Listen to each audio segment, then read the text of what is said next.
আপনি আমারে মাফ করে দেন। এই মাপের কথা উঠতেছে কিছু শোন, আজকে তোরে আমি 2 হাত বইরা দিব, তুই সারা জীবন চলতে পারবি। খবরদার কাছে আইবেন না কইতাছি। এই সব কথা কইলে তো শুনুন না, আমি অনেক দিন ধরে স্বপ্ন দেখতেছি তোর সাথে সাপনি ঢুকে দেবো।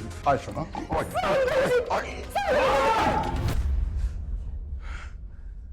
হারামজাদা, তুই আমার ঘরের মধ্যে ঢুকছস আর তুইও সাথে আসছস। আজকে তোকে 2 জনের আমি খাইছি।